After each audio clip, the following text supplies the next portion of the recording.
Oke teman-teman, jumpa kembali di Wawan Kusdiawan Channel. Kali ini kita akan membahas tentang struktur penulisan program di dalam Java.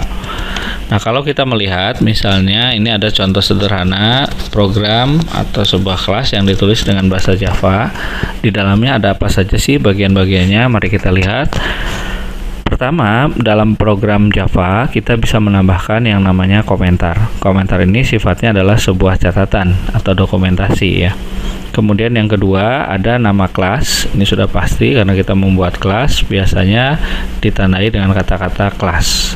Jadi ini adalah bagian mendeklarasikan nama kelas. Ini nama kelasnya, ini metode aksesnya, dan ini penanda bahwa kita membuat kelas. Kemudian berikutnya ada kurung kurawal buka dan kurung kurawal penutup. Ini adalah menyatakan awal dan akhir blok, ditandai dengan curly bracket ya. Kalau di dalam Pascal ini identik dengan begin dan ini adalah end-nya. Kemudian selalu berpasangan seperti ini, kita lihat ini pembuka awal maka ditutup dengan yang akhir. Ini pembuka tengah maka ditutup dengan yang ini, seperti itu. Kemudian berikutnya ada namanya metode utama. Di sini ditandai dengan kata-kata void main, dan yang terakhir itu adalah baris pernyataan atau statement program. Apa sih komentar? Komentar itu adalah catatan yang ditulis pada kode dengan tujuan sebagai bahan dokumentasi. Teks ini bukan bagian dari program dan tidak mempengaruhi jalannya program. Jadi sifatnya komentar ini untuk catatan bagi kita sebagai programmer untuk memberikan penanda atau memberikan keterangan ya dalam program yang kita buat. Nah, contoh penulisan komentar bisa menggunakan tanda double slash seperti ini pada awal baris komentar. Maka semua yang ditulis setelah tanda ini itu akan diabaikan oleh compiler dan dia dianggap sebagai teks komentar saja. Atau bisa dengan cara lain, yaitu menulis komentar di antara tanda slash bintang dan diakhiri dengan bintang slash. Jadi harus ditutup. Ini pembuka dan ini penutupnya. Kalau tadi cukup ditulis di depan baris, maka semuanya dalam satu baris itu akan dianggap komentar ya.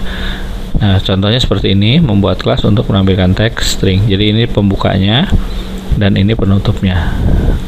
Perbedaannya apa? Biasanya kalau contoh pertama ini digunakan untuk komentar yang jumlah barisnya mungkin terbatas atau sedikit ya. Kita bisa tandai dengan ini dalam beberapa baris. Tapi kalau komentarnya panjang, misalnya dari sini sampai sini mau komentar, mau dijadikan komentar, supaya tidak repot kita menambahkan komentar di setiap awal baris, maka kita cukup tulis di awal dan di akhir saja. Maka semuanya akan menjadi komentar. Kira-kira seperti itu. Nah, ini bagian yang pertama, komentar. Kemudian yang kedua adalah nama kelas ya. Nama kelas ini ditandai dengan kata-kata seperti ini, public class hello world. Nama kelasnya adalah hello world.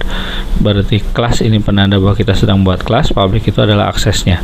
Jadi mengindikasikan nama kelas yaitu hello world-nya. Pada Java semua kode harusnya ditempatkan di dalam deklarasi kelas. Kita melakukannya dengan menggunakan kata kunci kelas ini. Sebagai tambahan, kelas menggunakan akses khusus public ini yang mengindikasikan bahwa kelas kita punya akses bebas ke kelas lain dalam package yang lain pula.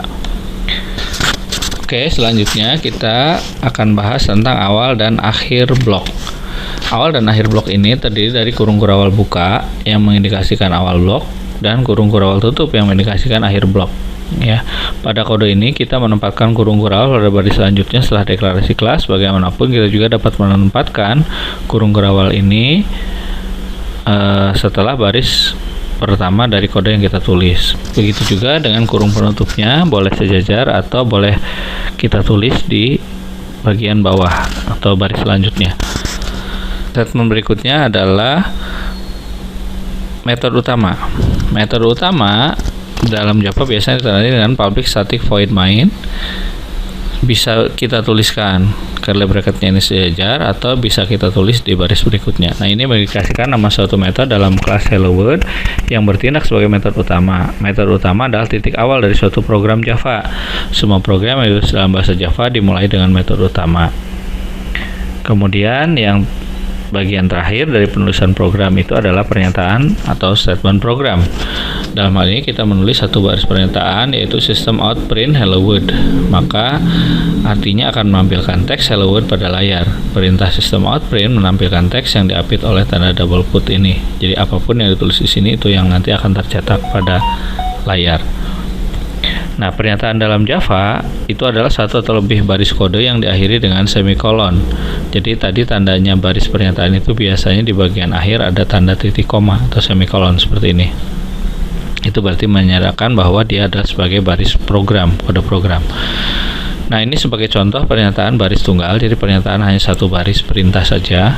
Atau kadang-kadang kita menulis program dengan beberapa baris perintah, dan ini bisa kita kelompokkan dengan tanda curly bracket seperti ini, yang dinyatakan sebagai block statement. Atau block adalah satu lebih pernyataan yang terbentang antara kurung kurawal buka dan kurung kurawal tutup, yaitu sekumpulan pernyataan sebagai satu unit kesatuan. Blok pernyataan dapat dikumpulkan tapi tidak pasti mempunyai keterkaitan fungsi. Nah, demikian teman-teman beberapa bagian dari program yang kita tulis. Mudah-mudahan bisa memberikan penjelasan kepada kita semua. Jangan lupa tonton video yang lainnya. Jangan lupa juga subscribe